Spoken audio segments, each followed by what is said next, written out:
اللہ رب کریم سے کانٹیکٹ کے اندر دولت، شہرت، عزت، مرتبہ، علم اور بڑھوتری اور طرف بولا کچھ نہیں، معلوم نہیں کون سی ادا ان کو کب کی کس کی پسند آ جائے۔ حضرت موسیٰ کلیم اللہ سے اللہ باتیں کرتے ہیں اور ایک سادہ دیہاتی آدمی بیٹھا کہہ رہا ہے اے اللہ کاش کہ تو میرے پاس ہوتا، تیرے بالوں میں تیل لگاتا، تجھے کنگھی کرتا، تجھے اپنی بکری کا دودھ پلاتا۔ حضرت موسیٰ کہہ رہے ہیں او پگلے پاگل ہو گیا، کیسی باتیں کرتا ہے اللہ سے؟ اللہ رب کریم ڈائریکٹ موسیٰ سے کہہ رہے ہیں موسیٰ چھوڑ دو، ہمیں یہ بندہ اچھا لگ رہا ہے، ہمارے ساتھ باتیں کر رہا ہے۔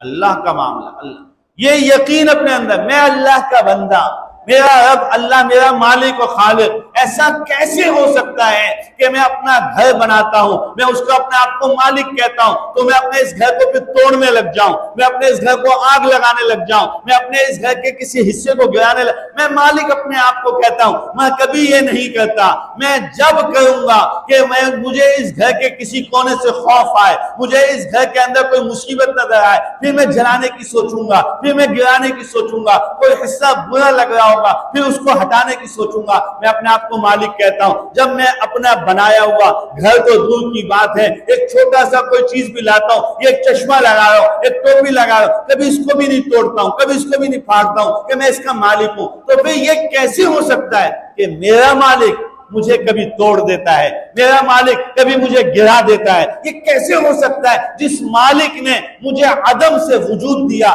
میرا کوئی وجود نہیں تھا، میرا کوئی تصور نہیں تھا، میرے ماں باپ کی تمنائیں تھی، نہ وہ میری شکل بنا سکتے تھے، نہ وہ میری ناک چھوٹی یا بڑی کر سکتے تھے، نہ وہ میرے کانوں پہ تھے، نہ آج تک ان کو مجھ پر کوئی اختیار ہے۔ وہ میرا مالک جو مجھے بنا کے کہتا ہے ارے میں نے پہلے نطفہ بنایا، پھر میں نے ٹکڑا بنایا، پھر میں نے خون بنایا، پھر میں نے لوتھڑا بنایا، پھر میں نے اس پہ گوشت لگایا، پھر اس پہ ہڈیاں بنائے، اور اس کے بعد میں نے تجھے ایک نئی زندگی، اور پھر وہ یہ بھی کہتا ہے میں نے تیری تصویر بنائی، میں نے تیری شکل بنائی، اور پھر وہ یہ بھی کہتا ہے انہیں تجھے سارے عالم سے خوبصورت بنایا۔ لقد خلقنا الانسان فی احسن تقویم۔ وہ میرا مالک مجھ پر اس سے زیادہ محنت کی اس نے جتنی محنت میں اپنے گھر بنانے میں کرتا ہوں، اپنی گاڑی بنانے میں کرتا ہوں، اپنا مال بنانے میں کرتا ہوں۔ میرا مالک اس سے کہیں زیادہ مجھ پہ محنت کرتا ہے۔ تو یہ کیسے ہو سکتا ہے کہ میرا مالک مجھے کبھی گرا دیتا ہے، کبھی مار دیتا ہے، کبھی جلا دیتا ہے،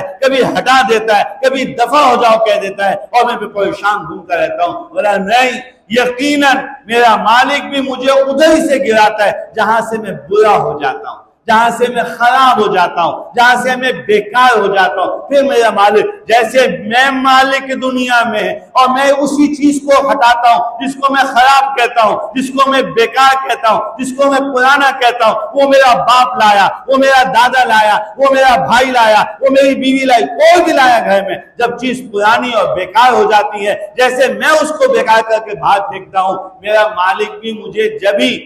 پھینک دیتا ہے جب میں بیکار ہو جاتا ہوں، اس کے سامنے جھکنا چھوڑ دیتا ہوں، اس کے سامنے سجدہ کرنا چھوڑ دیتا ہوں، اس پہ یقین کرنا چھوڑ دیتا ہوں، پھر میں حلال اور حرام کی تمیز ختم کر دیتا ہوں، اور میں یہ کہتا ہوں یار کمانا تو پڑے گا۔ آج کل مارکیٹ کا طریقہ یہی چل رہا ہے، حلال کون دیکھتا ہے بھائی، حرام کون پوچھتا ہے، یار یوں نہیں کریں گے تو بھوکے مر جائیں گے۔ بولا نہیں، رب کریم کے ہاں کا نظام ہے، انسان کو بھوکا اٹھاتا ضرور ہے لیکن کبھی بھوکا سلاتا نہیں۔